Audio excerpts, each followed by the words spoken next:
Good morning po sa inyong lahat. Inaanyahan ko po na tayo po tumayong lahat.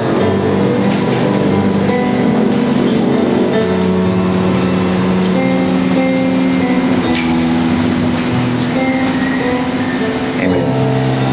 Makibukas po tayo sa John 19, 28 hanggang 30.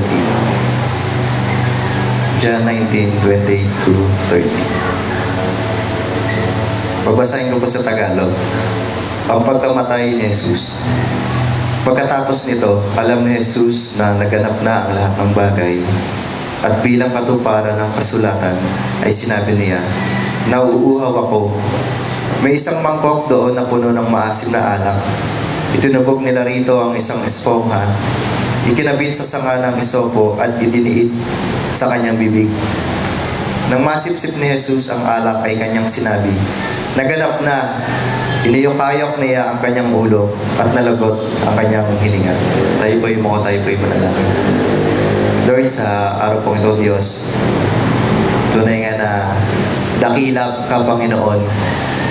Lord, lahat ng ginawa mo para sa amin ay dakila, Panginoon. Ikaw ay kahanga-hanga, O Diyos. Lord, sa umagang ito, Panginoon, continue, Lord, to cleanse our hearts, O God. Patawaan niyo nga po kami, O Diyos, sa mga nagawa po namin kasalanan. Linisin niyo po kami, O Diyos, ng inyong banal na dugo, Panginoon. And Lord, lukuban niyo ang lugar na ito ng inyong Santong Espiritu. Salamat, Ama, sa inyong kabutihan. Lord, ang aming samang dalangin sa pangalan ni Jesus. Amen. Sa pong malakas na palakpak sa ating Diyos. Amen. Maaari na po tayo umupo. Amen.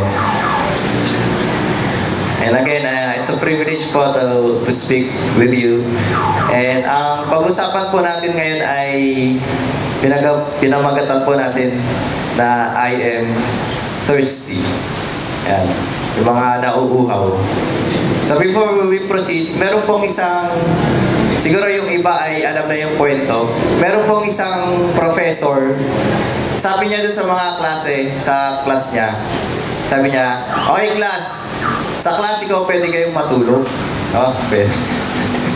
No, kakaiba yan, ah. Sa klase ko pwede kayong matulog. Alam mo, kung kayo'y inaantok, pwede kayong matulog. Kung kayo'y pagod na pagod, pwede kayong matulog kung kayo napuyat. And may isang tao, may isang estudyante, puyat na puyat siya, nanood ng City Hunter. So, puyat na puyat siya. And after no, natulog siya. Tapos, habang natutulog siya, meron siyang naramdaman na bumato ng chok sa kanya. Di gumising siya, galit. Sabi niya, "Sino yung bumato sa akin? Sino yung bumato?" Sabi ng mga klase niya, "Si Sir." Tumingin nga siya sa kanyang teacher, "Sir, sabi niyo pwedeng matulog sa klase niyo." Alam niyo kung ano yung sabi ng teacher niya? Dahil sa akin kung ano? No. Sabi ng teacher niya, "Anak, sabi ko, pwedeng matulog. Pero hindi ko sinabing pwedeng maghilik." Naghihilig pala yung bata eh. Sabi mo nga sa katabi mo, "Sandali lang tong preaching na to." Sabi mo, "Huwag kang matutulog." Ayan. Baka maghilig pa tayo nasa church. Okay? So, mag-start po tayo. I am thirsty. Sabay-sabay tayo. I am thirsty. Okay. So, kapag sinabi nating thirsty, ano yung thirsty? Sabi rito, thirsty is a feeling or feeling a desire to drink. So, kapag sinabing thirsty, Tagalogin natin, mas madali, ito ay nauuhaw. Kapag ang isang tao ay nauuhaw, ano ang gusto niya? Nang maiinom. Gusto niya ng Coke. Ayan. Kaya i-promote natin. Gusto ng Coke. Sino rito yung mga mahilig sa Coke? Ayan.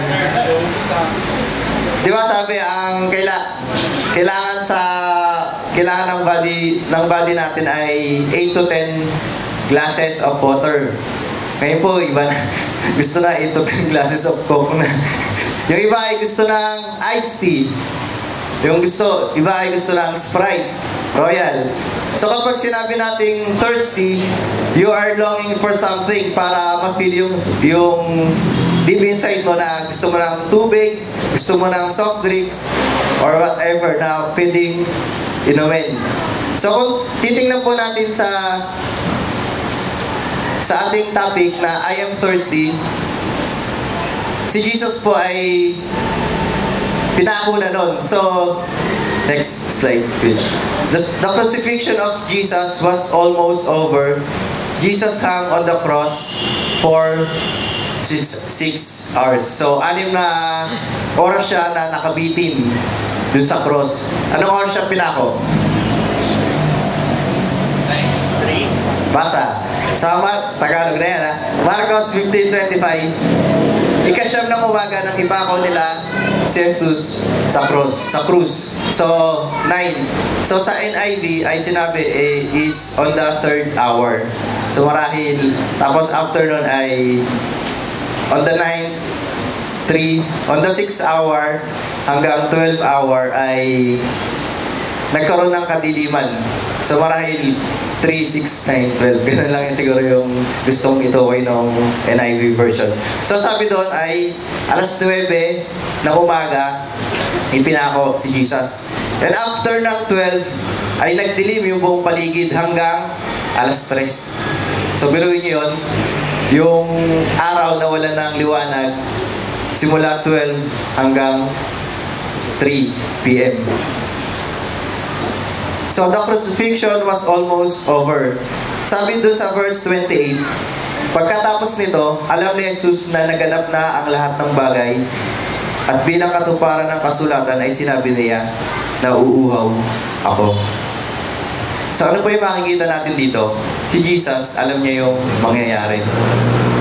Si Jesus, alam niya na, before mangyari yun, alam na niya na yun yung mangyayari sa kanya na ipapako siya sa krus. Next. Ayan po, Jesus knew that everything had now been finished. So, alam niya na po lahat. Next. And John also tells us that Jesus asked for a drink so that Scripture would be fulfilled. So, para matupad yung sinasabi sa prophecy, ano po yung prophecy sa Psalm 69:21, sabi rito, but instead, they give me poison for food, they offer me sour wine for my thirst.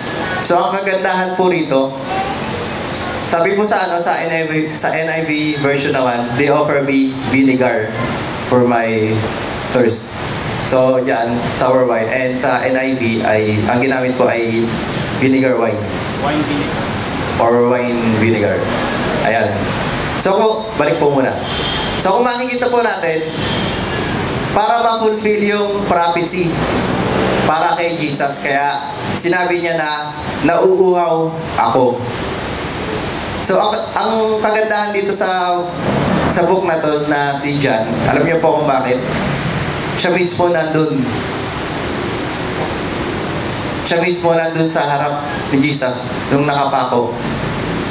So marahil kaya alam niya yung nangyari kay Jesus nung time na yan. Di ba yung sabi ni Pastor Gali nung nakaraan? Nung sabi ni Jesus na ginang, nandito ang iyong anak at anak, narito ang iyong ina. So si Jesus yun, yung si John the Beloved, yung nandun, yung time na yun. So, tingnan po natin, ano ba yung sinasabi rito sa kasulatan na sour wine or wine vinegar? Sabi rito, nag-research ako, sabi ay, wine vinegar is a drink for the masses. So, pangkaraniwan lang. Number 2, a large portion of the drink was just plain water. So, mas maraming portion yung tubig.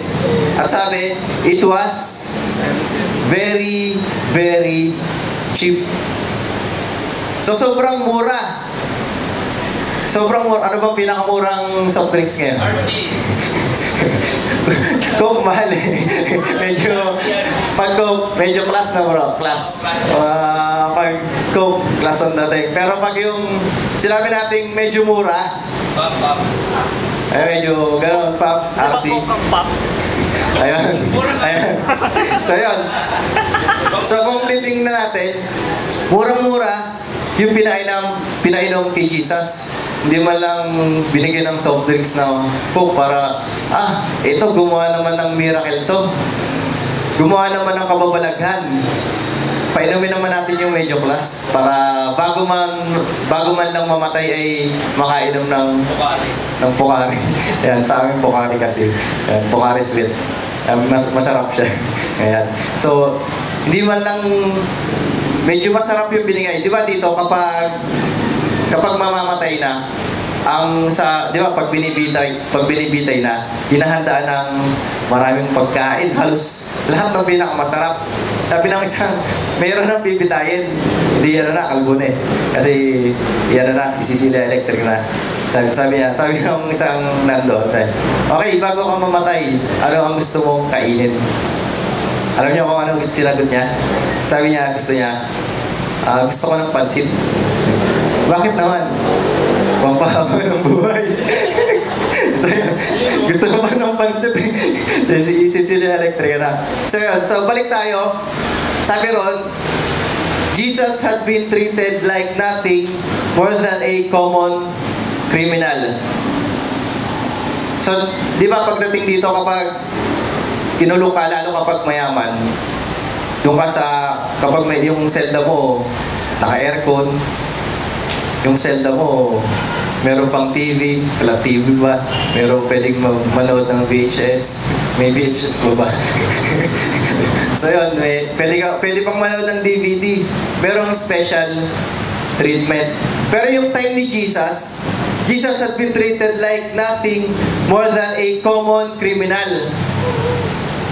So gumawa si Jesus ng sobrang daming miracles, yung mga bulag nakakita, yung mga bingi nakarinig, yung mga patay na buhay.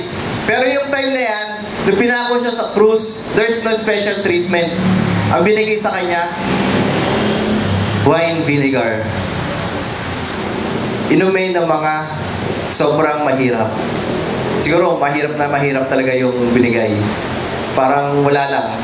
Para lang may mainom si Jesus. Although may ginawa siya na sobrang laki para sa Israel nun. Next slide. And after all, kung makikita natin that Jesus had endured beatings we can imagine. So sobrang hirap yung pinagdaanan niya. Puro hataw, puro palo sa likod. Tapos yung koronang tinik. So sabi ng mga scholars, medyo mahaba yung tinik na nilagay kay Jesus nun. He was hanging on the cross in so much pain. So hindi po biro yung latay na tinanggap niya, hindi biro yung pangungutya na dinaanan ng ating Panginoong Jesus. So makikita po natin, Jesus was fully God, but kailangan nating maintindihan that He was also fully human. Although He is a God, He is fully God, pero kailangan nating maintindihan na on that time, na He was fully human. Yung nararamdaman nating sakit, kapag napalo tayo, pag nararamdaman natin na pag pinapalo tayo, nararamdaman din yun ni Jesus because He is fully human. So marahil kaya sinabi ni Jesus yun na nauuhaw ako, marahil ikaw ba naman hatawin, tapos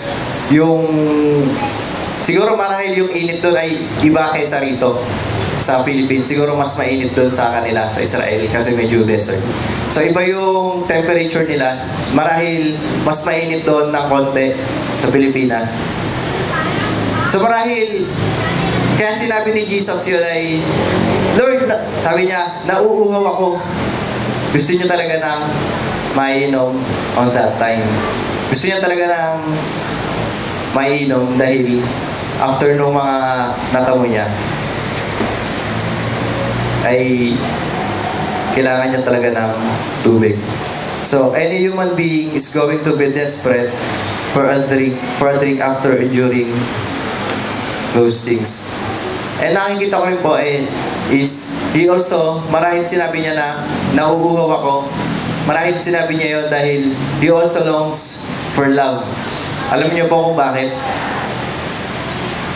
Yung mga taong ginawa niya ng miracles, nasaan? Sila pa yung nagsabi na ipako sa krus. After nung magpagaling siya, buti kung nagpagaling lang siya sa isang lugar.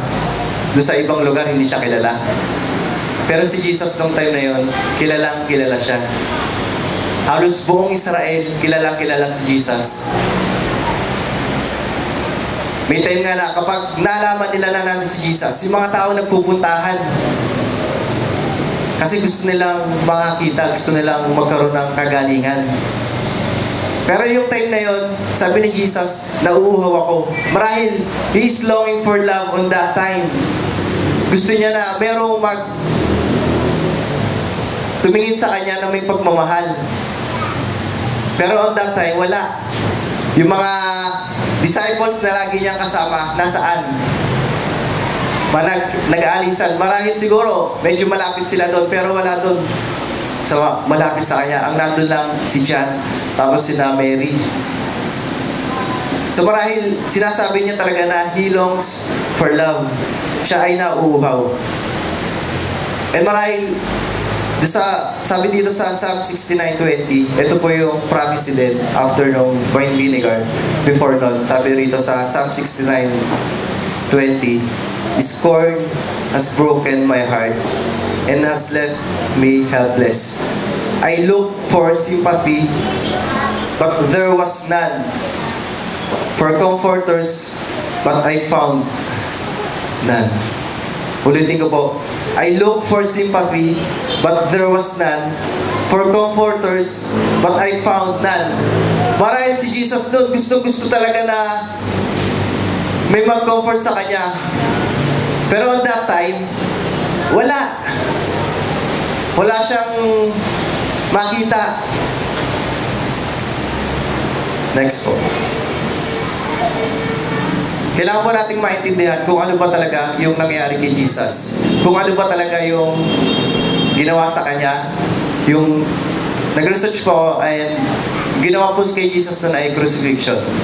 Sabi po, ang meaning po, crucifixion was usually intended to provide a death that was particularly slow, painful, hence the term excruciating, literally out of crucifying. Slow, painful, gruesome, humiliating, and public, using whatever means were most expedient for that goal. Next. It was considered a most shameful and disgraceful way to die. Next. Described as a most cruel and disgusting punishment. Yan po yung meaning ng crucifixion. Yan po yung nangyari kay Jesus on that time. Crucifixion. Sabi nga doon sa nabasa ko, ang crucifixion on that time ay ginawa ng Romans.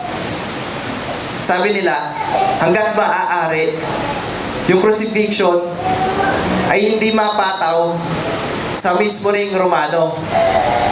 So kapag Roman ka, ipapatapon ka lang nila pero hindi ka i-crucified. Kasi alam nila, sobrang hirap yung daranasin nila. Slow, painful, gruesome, humiliating, and public. It is the most shameful and disgraceful way to die. Sabi, most cruel and disgusting punishment.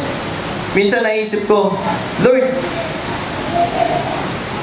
kakaiba yung ginawa ng Panginoon. Biruin mo, pinanganak siya sa pinaka-aba. Saan siya pinanganak? Sa sabsaban. Tapos, nung namatay siya, ang ginawa sa kanyang pagpatay, yung nangyari sa kanya, most shameful, most cruel. Hindi biro yung nangyari sa ating Panginoong Jesus. Next po. Hindi biro yung nangyaring crucifixion sa ating Panginoong Jesus. And marahil yun yung sabi na Jesus said, I am thirsty to fulfill the prophecy. Yun ang nangyari po kay Jesus ay hindi biro. Tama po yung sabi sa Isaiah 53 verse 5. Ito po yung prophecy na mangyayari kay Jesus. So, bali po nating basahin yung buong Isaiah 53. Doon po nakalagay yung talagang mangyayari kay Jesus. Nag-cite lang po ako ng isang verse. Sabi rito, "But He was pierced for our transgressions. He was crushed for our iniquities. The punishment that brought us peace was upon Him, and by His wounds we are healed." So yung ginawa ng Panginoon ay para sa atin. By His wounds we are healed. So lahat ng ginawa niya yun para sa atin. Siguro marahil dito may mga sakit. I-claim natin yung verse na to. By His wounds we are healed. Pinagaling na tayo ng ating Panginoong Jesus. Next. Kaya niya sinabi yun na nauuhaw ako ay the fulfillment of God's salvation. Para iligtas tayo. So, meron akong isang kwento. Merong isang Christian, ang marahil siguro iba ay kilala to, si Kathryn Kuhlman. So, grabe yung ginawa sa kanya ng Panginoon, yung nagkaroon ng mga healing. Although, maraming mga, sa internet, syempre, maraming controversies about her. So, isa mga, when it comes to healing. Pero nakita ko yung paggamit sa kanya ng Panginoon na may mga gumagaling sa pangalan ng Panginoong Jesus. Pag nag-speak siya, meron talagang gumagaling. And alam niyo po yung sabi doon sa kwento na kapag daw naglalakad siya, kapag nadaanan kanya, nai-stay yung mga tao. Merong time na nagpunta raw siya sa isang, siguro nagpunta siya sa isang cook, yung mga nagluluto. Pagdaan niya, nai-stay yung mga tao. So sobrang presence ng Panginoon, sobrang presence, sobrang lakas ng kapangyarihan ng Panginoon sa kanyang buhay. Alam niyo po kung ano yung sinabi niya? Sabi niya, alam niyo po pag nakita ko si Jesus, sabi niya, ang gagawin ko lang ay luluhod ako, tapos iiyak. Sasabihin ko, Lord, sorry. Yun po yung sasabihin niya. And siguro, ako rin, pag nakita ko ang Panginoong Jesus, meron lang akong itatanong. Alam niyo kung ano yung tatanong ko? Sasabihin ko, Panginoon, di po ba kayo ang gumawa ng langit at lupa? Yung magandang kalikasan, falls, beaches, mountains, stars, galaxy. Lord, they are all great. They are all wonderful. Pero Lord, may tatanong ako. Lord, bakit kayo yung nasa krus? Lord, bakit kayo yung nasa krus? Ikaw yung gumawa ng lahat ng bagay. Pero ikaw yung nasa krus. You are lifted because of our shame. Lord, kami yung mga may kahihiyan. Pero bakit kayo yung nasa krus? Kayo yung tumanggap ng so much pain. Pero kami yung may kasalanan. Because of our sin and shame, kami yung nandoon. Sasabihin ko, Panginoon, di ba yung latay sa katawan mo? Alam ko na sobrang sakit nun. Tapos yung sugat sa kamay mo, yung pako, Lord, di ba para sa akin yun? Yung latay mo, yung sugat sa kamay mo, Lord, di ba para sa akin yun? Lord, bakit? Tatanong sa Panginoon, Lord, bakit? Who am I, Lord? Sino ako para ibigin mo? Para ibigay mo yung buhay mo para sa akin. Siguro, yun lang talaga yung masasabi natin sa Panginoon, yung magagawa natin sa Panginoon. pag nakasarapan tayo ng Panginoong Jesus, all we can do is to bow, to cry, and say, Lord, thank you for your wonderful love. And may isang, siguro marahil napanood na to ng marami. And ipapakita dito kung ano yung ginawa talaga ng ating Panginoong Jesus sa video ito. Yung hindi birong sakit ang naramdaman niya.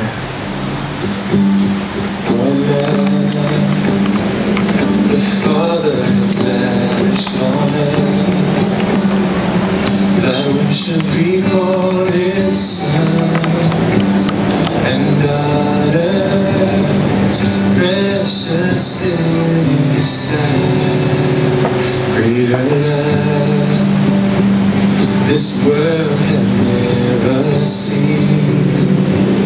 When He hung on that tree, oh why would He do such a thing for dirty sinners like you and me? Oh God, thank you for loving me. When on the cross you made history. Lord, you died for me forever. My praise will go to Thee, oh God. Thank you for choosing me to be your child and bear your name. Oh Jesus, I will never cease to sing your praise.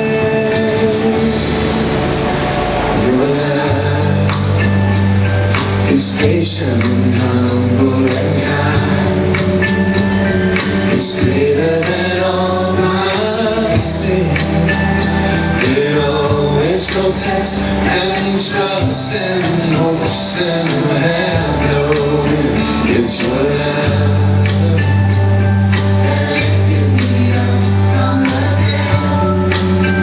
Set my feet on a solid ground with a firm place to stand. Lord, I always will trust in your loving hand.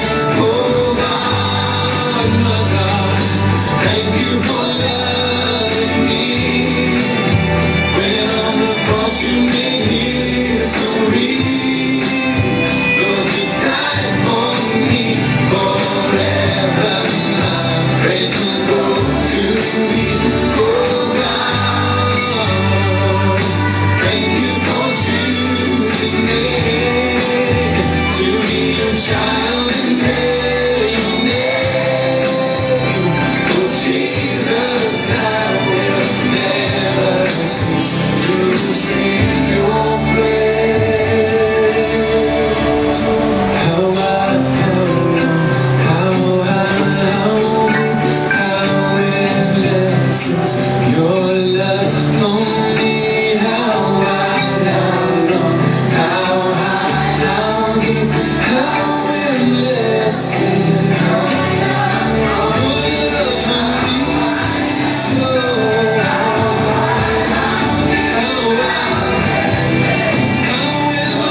Hindi po biro ang ginawa ng ating Panginoong Jesus para sa atin, for our salvation. And in the presence of Jesus, all we can do is to bow, to cry to God, and say, Lord, salamat. Pwede po ba tayong pumikit na lahat? And I feel the presence of God right now.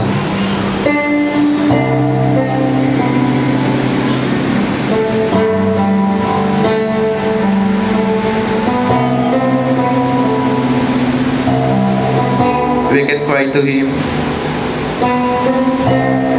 We can say, Jesus, thank you for your love. Thank you, Lord, that your love endures forever.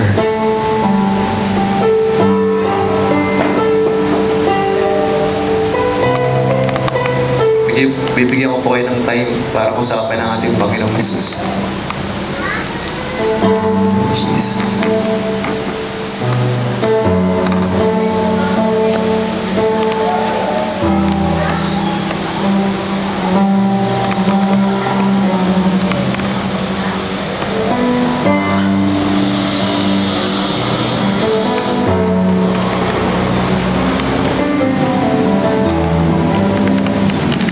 Lord,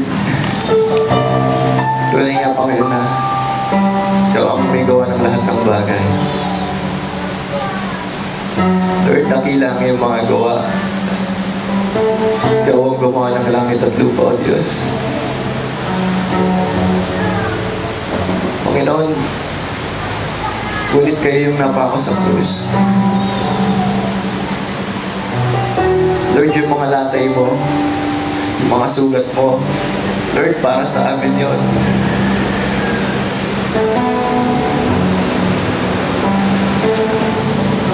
Salamat, Panginoon, sa inyong pag-ibig, pagmamahal sa amin, O Diyos.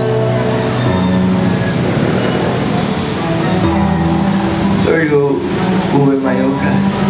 Sino po kami, O Diyos, sa inyong harapan para ibigin niyo, Panginoon? Lord, sa umagang ito, buong puso po kami, Panginoon, na nagpapasalamat sa inyong ginawa sa amin. Lord, thank you so much for your love.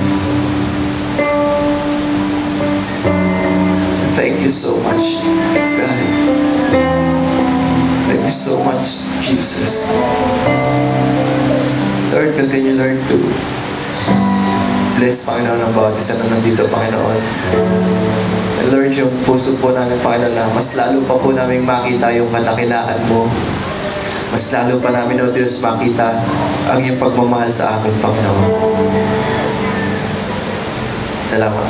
Salamat naman sa inyong kabutihan. Lord, ang aming samang dalangin sa pangalan ni Jesus. Lahat po ay magsabi ng Amen.